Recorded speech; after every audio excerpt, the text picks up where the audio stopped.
The sound of muffled gasps echoed through the cracked door, shattering the illusion I had clung to for far too long.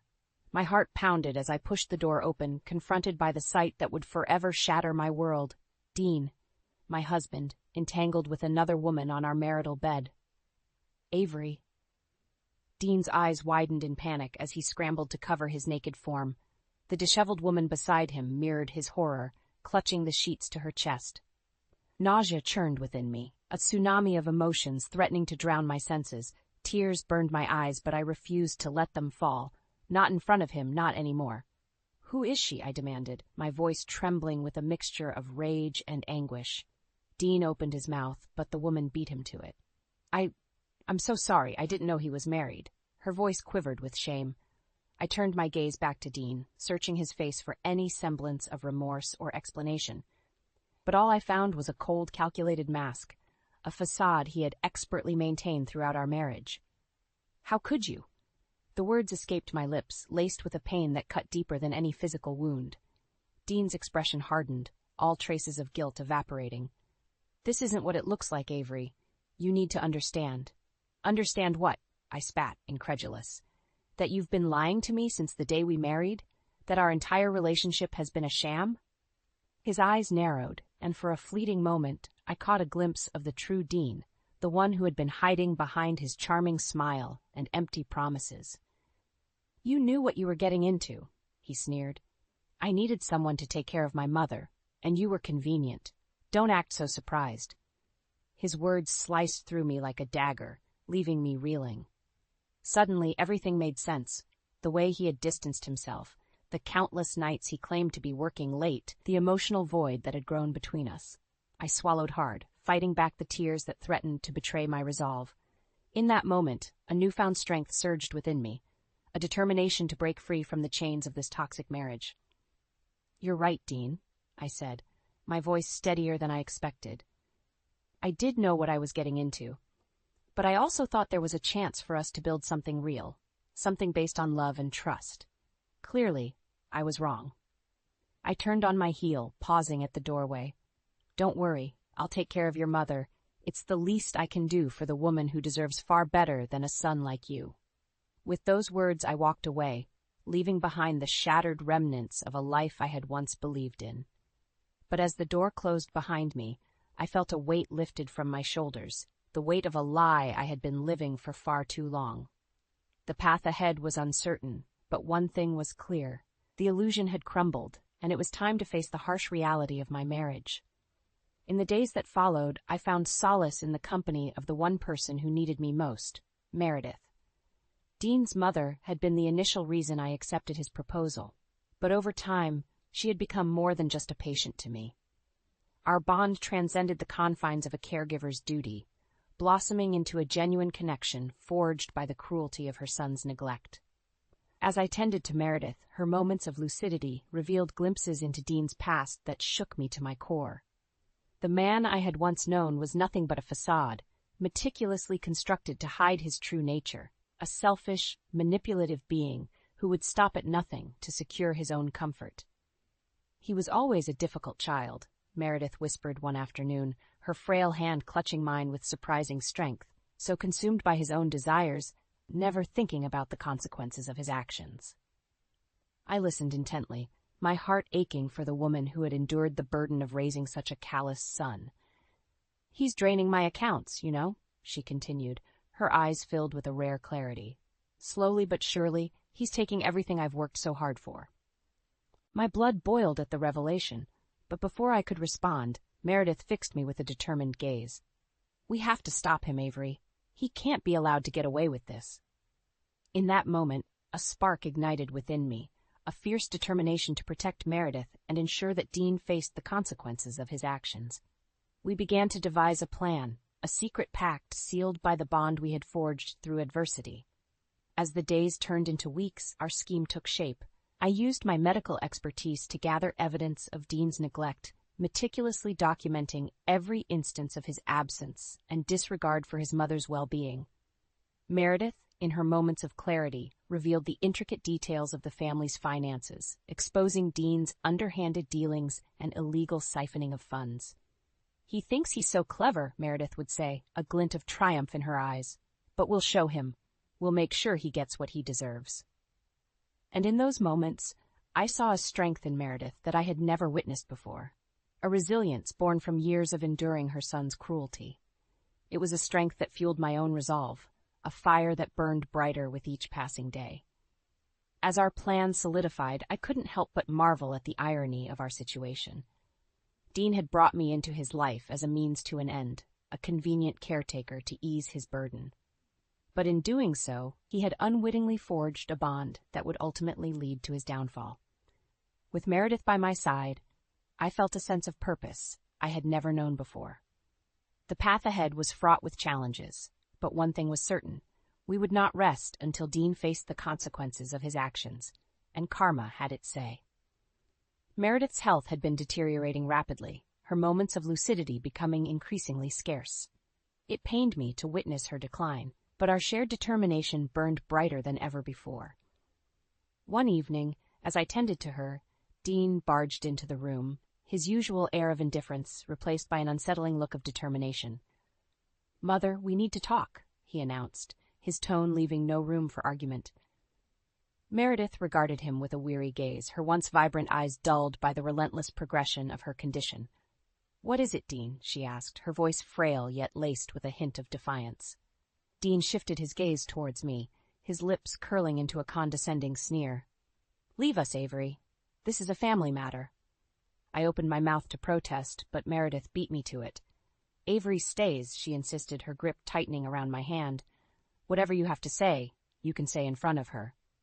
Dean's nostrils flared, but he seemed to recognize the futility of arguing with his ailing mother. "Very well," he conceded through gritted teeth. "I think it's time we discussed your living arrangements." A chill ran down my spine as the implication of his words sank in. Meredith must have sensed it too, for her expression hardened, her frailty momentarily overshadowed by a steely resolve.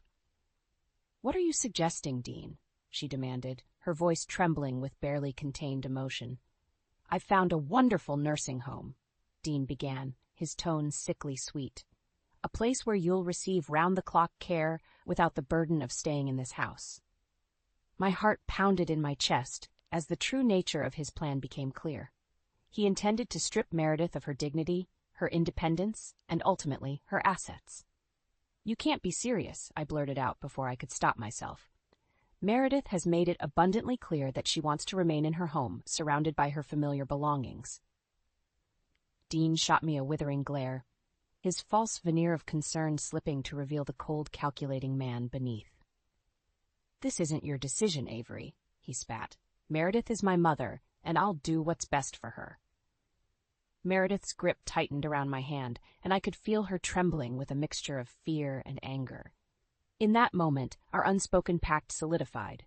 We would not let Dean strip away her autonomy without a fight. "I'm not going anywhere," Meredith declared, her voice resonating with a strength I had seldom witnessed. "This is my home, and you have no right to take it away from me." Dean's face contorted with rage, his carefully constructed facade crumbling before our eyes. "You ungrateful old woman," he snarled, taking a menacing step forward. Without hesitation, I placed myself between him and Meredith, my body shielding her from his wrath. "That's enough, Dean," I warned, my voice trembling with barely contained fury. "You've made your intentions clear, and we won't stand for it." A tense silence hung in the air, the weight of our shared defiance palpable. Dean's eyes narrowed, his jaw clenched with barely restrained anger, but in that moment I knew we had struck a blow, a crack in his armor that would ultimately lead to his undoing. As he stormed out of the room, I turned to Meredith, our eyes locking in a silent vow. The stakes had been raised, and there was no turning back. We would see this through to the bitter end, no matter the cost. In the wake of Dean's outburst, a newfound sense of urgency propelled our plan forward. We both knew that his threats were not to be taken lightly, and time was of the essence if we were to secure Meredith's well-being and expose his true nature. I channeled my energy into gathering every shred of evidence that could be used against him. With meticulous care, I documented each instance of neglect, every missed appointment, and every callous remark that had fallen from his lips. Meredith, in her moments of clarity, provided invaluable insights into the family's financial records, revealing the breadcrumbs of Dean's deceit.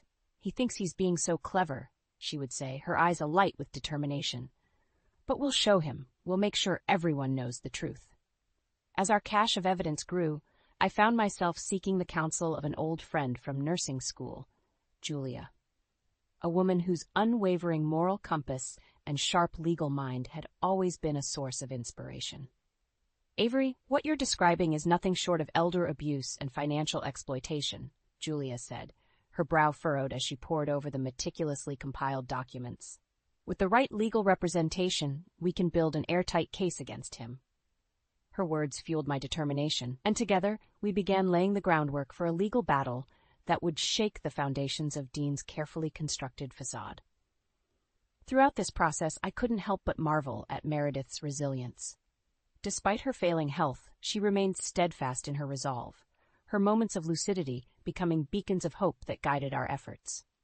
"He's always underestimated me," she confided one evening, her frail hand clasping mine with surprising strength.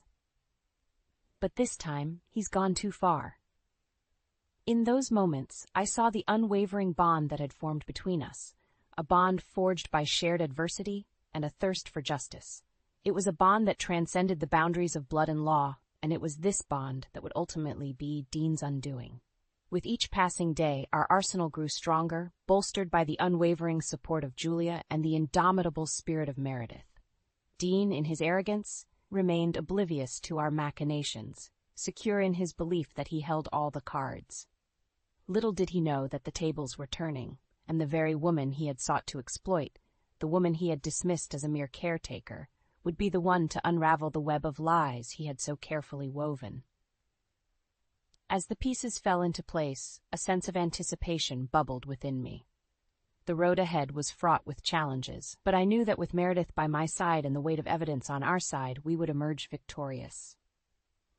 Dean's reign of cruelty and deceit was drawing to a close, and soon the scales of justice would tip in our favor, delivering the comeuppance he so richly deserved. The tension in the air was palpable as the day of reckoning drew near. Meredith's health had taken a turn for the worse, her moments of lucidity becoming increasingly fleeting. It was a brutal reminder of the urgency that fueled our mission. "We can't wait any longer," Julia said, her voice hushed as she pored over the meticulously compiled evidence. "If we don't act soon, Dean might succeed in his plan to commit Meredith to that nursing home." Her words sent a chill down my spine, solidifying my resolve.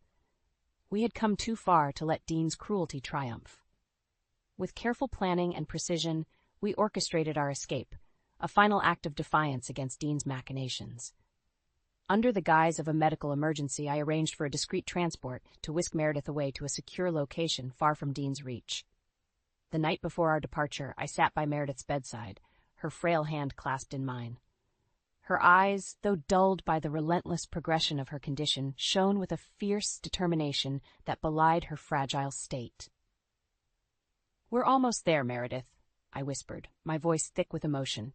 "Soon you'll be safe, and Dean will face the consequences of his actions." A faint smile tugged at the corners of her lips, her grip tightening ever so slightly around my fingers. "I know, my dear," she rasped, "and when this is all over, we'll finally be free." Her words resonated deep within me, echoing the shared yearning for a future untainted by Dean's cruelty. It was a future that had once seemed like a distant dream, but now it was within our grasp. The following morning, I steeled myself for the final act. As the transport team arrived, I busied myself with the pretense of a medical emergency, meticulously staging the scene to sell our ruse. Dean burst into the room, his face contorted with a mixture of concern and annoyance. "What's going on?" he demanded, his gaze flickering between Meredith's still form and the flurry of activity around her. "Your mother's condition has taken a turn," I said, injecting just the right amount of urgency into my voice. "We need to get her to the hospital immediately." For a fleeting moment, I thought I saw a glimmer of genuine concern in Dean's eyes, but it was quickly overshadowed by his ever-present selfishness. "Fine, fine," he muttered, waving us off with a dismissive gesture. "Just make sure she's taken care of." Little did he know that those words would come back to haunt him. As the transport team whisked Meredith away, I couldn't help but steal one last glance at Dean, his oblivious form already retreating into the depths of the house. A sense of triumph coursed through my veins, tempered by the knowledge that the true battle was yet to come. With Meredith safely ensconced in our secure location, I turned my attention to the final piece of our plan, a meticulously crafted letter detailing Dean's transgressions in explicit detail. Copies were dispatched to key relatives and authorities, setting the stage for the reckoning that was to come. As I sealed the last envelope, a sense of finality washed over me. The die had been cast, and there was no turning back. But for the first time in years, I felt a glimmer of hope, a belief that justice would prevail, and karma would finally catch up to Dean. The calm before the storm had passed, and now the true battle was about to begin. The days following our escape were a whirlwind of activity, as the wheels of justice began to turn. Relatives and authorities, alerted by our meticulously crafted letters, descended upon the situation with a sense of urgency. It was only a matter of time before Dean realized that his carefully constructed world was crumbling around him. True to form, he showed up at our secure location unannounced, his face twisted into a mask of rage. I had been expecting his arrival, and yet the sight of him still sent a chill down my spine. "Where is she?" he snarled, his eyes wild with fury. "Where have you taken my mother?" I met his gaze with a steely resolve, refusing to cower in the face of his wrath. "Meredith is safe," I said, my voice steady and unwavering. "Safe from you and your selfish schemes." Dean's nostrils flared, and for a moment I thought he might lunge at me. But then a sickening smirk spread across his face, and he let out a humorless chuckle. "You think you've won, don't you?" he sneered. "You and that doddering old fool plotting against me like some twisted fantasy." I fought back the urge to strike him, my hands clenched into fists at my sides. "It's over, Dean," I said through gritted teeth. "We know everything, the financial exploitation, the neglect, the lies. You've lost." His eyes narrowed and he took a menacing step forward. "You'll never prove anything," he spat. "Without my mother's testimony, you have nothing." In that moment, a familiar voice cut through the tension. "I wouldn't be so sure about that, son." Meredith, frail but resolute, emerged from the shadows, her eyes burning with a fierce determination that belied her fragile state. Dean's jaw dropped, his composure crumbling as he took in the sight of his mother, defiant and unwavering in her support of me. "Mother, what are you doing?" he stammered, his arrogance giving way to a flicker of uncertainty. Meredith met his gaze head-on, her voice steady and unwavering. "I'm doing what I should have done years ago, Dean," she said. "I'm putting an end to your cruelty and deceit." Before Dean could respond, the sound of approaching sirens filled the air, signaling the arrival of the authorities. Julia had been true to her word, coordinating a swift and decisive response to our call for justice.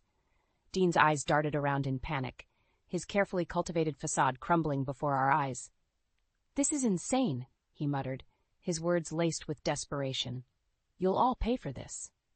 But his threats rang hollow, as the officers burst through the door, their stern expressions leaving no room for negotiation. As they read him his rights and placed him under arrest, I couldn't help but feel a sense of vindication wash over me. The man who had so callously manipulated and exploited us was finally facing the consequences of his actions. Meredith's hand found mine, her grip surprisingly strong despite her frailty. "It's over," she whispered, her eyes glistening with unshed tears. "We did it." In that moment, the weight of our shared struggle lifted, replaced by a profound sense of relief and triumph. The road ahead was still fraught with challenges, but for the first time in years I felt a glimmer of hope, a belief that justice would prevail and karma would have its say. As Dean was led away in handcuffs, his defiant glare burned into my memory, a stark reminder of the battles yet to come. But I knew, with Meredith by my side, we would face those battles head-on, armed with the strength of our bond and the conviction that righteousness would triumph over cruelty. The confrontation had been won, but the war was just beginning. The days leading up to the trial were a whirlwind of activity as our legal team worked tirelessly to assemble the damning evidence against Dean. The weight of his crimes was staggering. Financial exploitation, elder abuse, and a litany of other offenses that painted a picture of a man consumed by greed and selfishness. As I sat in the courtroom, surrounded by the solemn faces of the jury, I couldn't help but steal a glance at Dean. His once confident demeanor had been replaced by a sullen, hollow expression, a far cry from the arrogant man who had so brazenly exploited his own mother. Meredith, her strength bolstered by the unwavering support of our legal team, took the stand with a grace and determination that belied her frailty. As she recounted the years of neglect and manipulation at the hands of her son, her voice rang out with a clarity that seemed to pierce the very soul of the courtroom. "He was always a difficult child," she said, her gaze unwavering as she locked eyes with Dean. "But I never imagined he would stoop so low as to exploit his own mother's illness for personal gain." Dean's jaw clenched, his eyes narrowing into a defiant glare. But Meredith remained steadfast, her words carrying the weight of a lifetime of pain and disappointment. "I trusted him," she continued, her voice thick with emotion.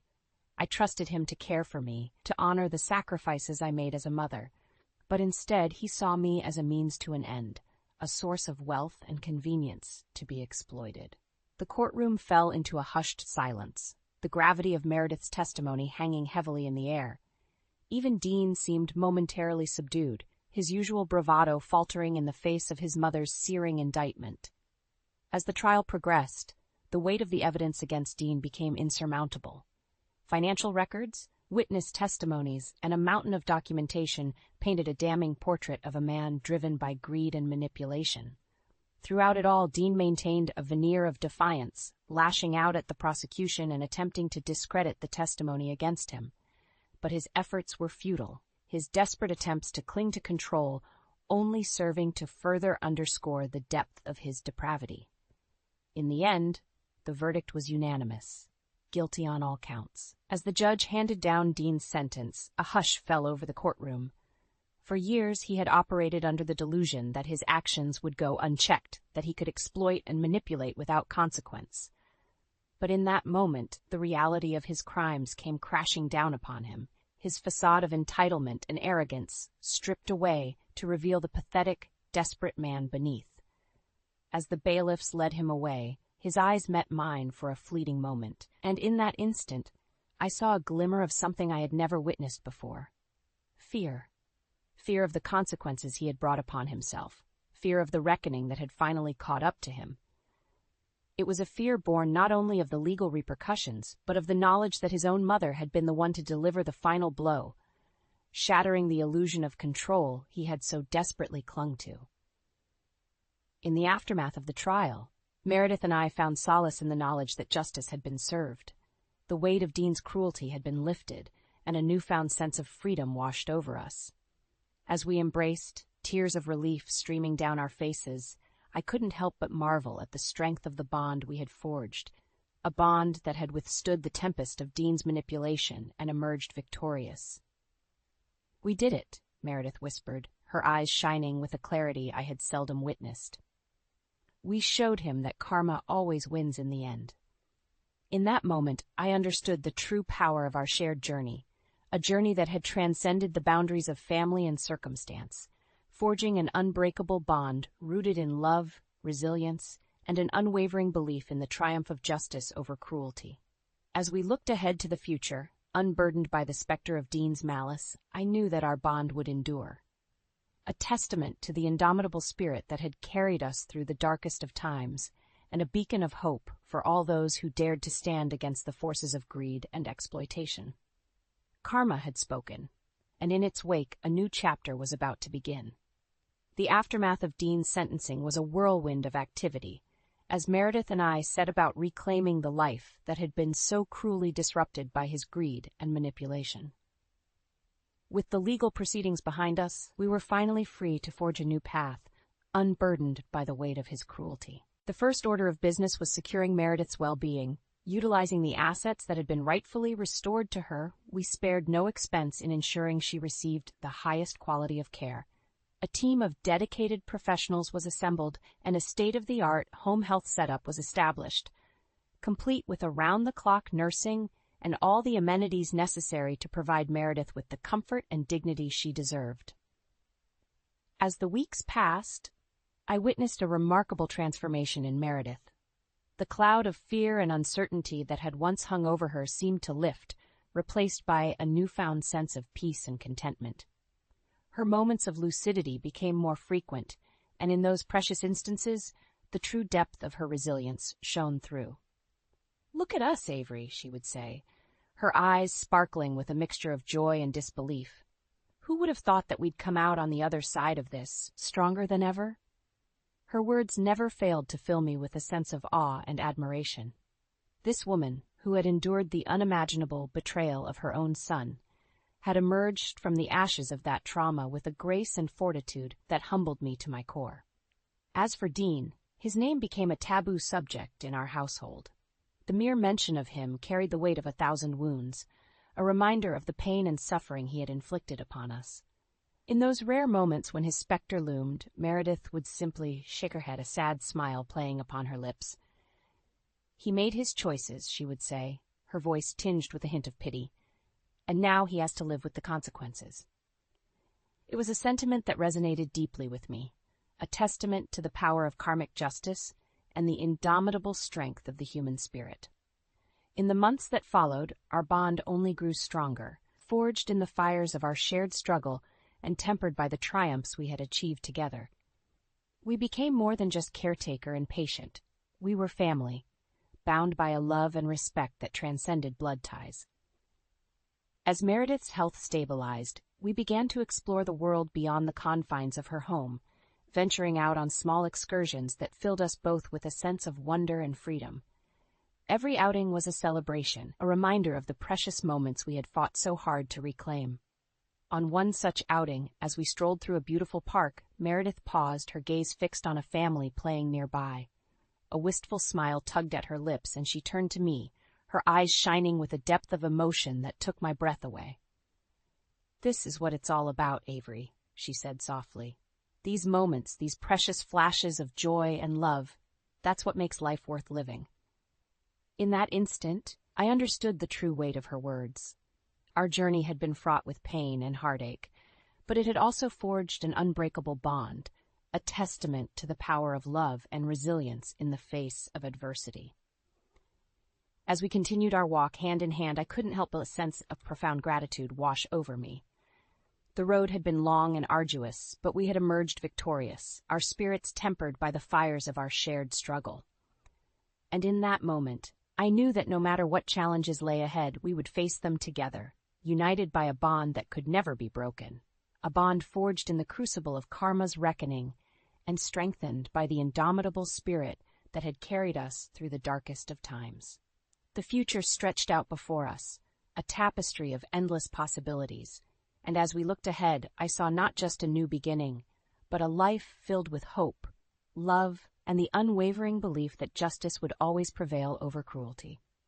For in the end, karma had spoken, and its voice would echo through the ages, a testament to the enduring power of righteousness and the indomitable strength of the human spirit.